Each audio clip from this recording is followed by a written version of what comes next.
দিনটা শুরু করলাম এখান থেকেই। আজকে হচ্ছে শুভ রথযাত্রা, তো সবাইকে জানাই শুভ রথযাত্রা। তো আজকে হচ্ছে আমার ছেলে প্রথম রথ চালাবে, তো সেই মোমেন্টটাই তোমার সাথে একটু শেয়ার করলাম। তো দেখো ছেলে এখানে রথ নিয়ে খুব এক্সাইটেড যে কখনো চালাবে, তো বারবার মধ্যে ঢোকার চেষ্টা করছে। এখানে আমি সকাল সকাল উঠে গান চালিয়ে দিয়েছি টিভিতে। সত্যি করে ঠাকুরের গান শুনে না মনটা খুব শান্তি হয়ে যায়। শুভ রথযাত্রা সবাইকে। সবাই কেমন আছে? আশা করি ভালো আছে, আর আমিও ভালো আছি। তো আজকে হচ্ছে রথযাত্রা, আজকে আমার ছেলে প্রথম রথ টানবে, তো তার জন্য আজকে একটা স্পেশালি ব্লগ দেবো, তো সবাই দেখতে থাকো। তো এখানেই সকাল সকাল আমার গপুকে স্নান করিয়ে নতুন জামা প্যান্ট পরে এখানে বসিয়ে দিচ্ছি। এখানে বসে বসে খেলছে। আর এই দেখো আমাদের ছোট্ট জগন্নাথ ঠাকুর, তো এটাই দেবো রথে। তো সবাই বলো জয় জগন্নাথ।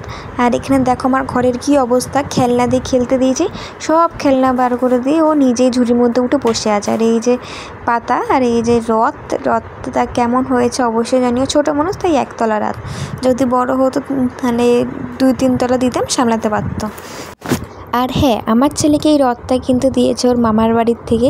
তো যেহেতু ছেলের প্রথম রথ, তো মামার বাড়ির থেকেই পাঠিয়েছে। আর এখানে এখন আমি আমার গপুর জন্য ড্রেস বানাচ্ছি।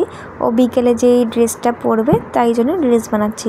আসলে ওর বেশিরভাগ ড্রেস আমি নিজেই হাতেই বানাই, কেননা আমি বেশি পছন্দ করি যে আমি নিজে হাতে ওকে ড্রেস বানিয়ে পরাবো। তো এখানে আমি ড্রেসটা অলরেডি এখানে দেখো আমার রেডি হয়ে গেছে।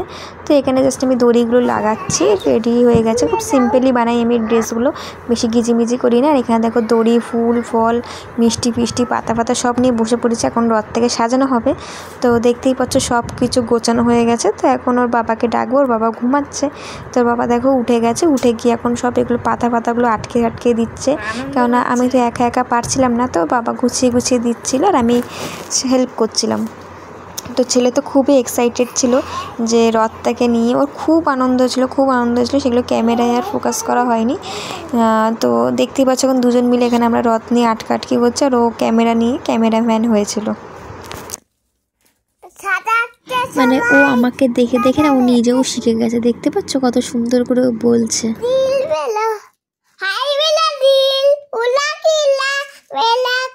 তো আমি গোপুর ড্রেসটা চেঞ্জ করার ভিডিওটার ক্লিপটা তোলানো হয়নি। তো ড্রেসটা চেঞ্জ করার আগে ওকে আমি এই ড্রেসটা পরিয়ে রথের মধ্যে বসে সন্ধ্যা দিয়ে নিয়েছিলাম।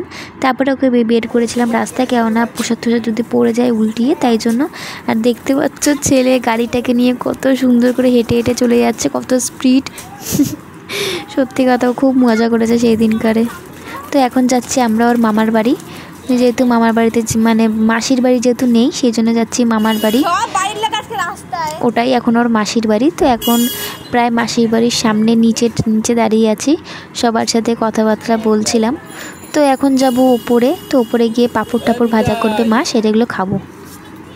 আর দেখতে পাচ্ছ মাও চলে এসছে, মা গেছিলো মার্কেটে, তো সেখান থেকে চলে এসছে। এখন আমরা সবাই মিলে যাব উপরে।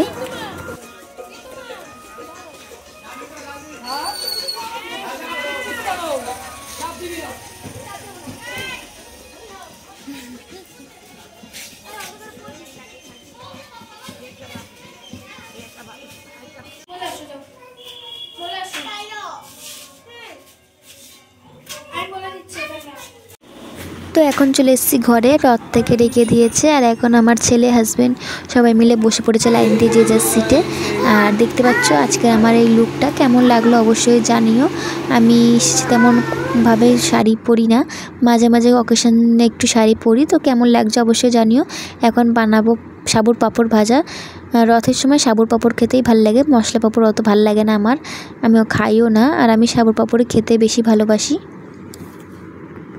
আর দেখতেই পাচ্ছ সাবুর পাঁপড়গুলো ফুলে কতটা বড় সাইজের হয়ে গেছে। আর এই পাঁপড় আমার কাছে খুব টেস্টি লাগে। তোমাদের কার সাবুর পাঁপড় খেতে ভালো লাগে তারা অবশ্যই কমেন্ট করে জানিও। আর অবশ্যই কিন্তু জয় জগন্নাথ লিখতে কিন্তু ভুলো না, সবাই জয় জগন্নাথ লিখো। তো দেখতে পাচ্ছ এখানে আমার এক করে সব পাঁপড়গুলো ভাজা হয়ে যাচ্ছে। না করে এখানে আমি সেদিনকার 30 থেকে 40টা শুধু সাবুর পাঁপড় ভেজেছিলাম, যেহেতু সবার জন্য। আর সাবুর পাঁপড় এমনই জিনিস, একটা দুটো খেয়ে পোষায় না, একজনের 4-5টা করে না হলে। তো ছেলে এখন চলে এসছে ঘরে।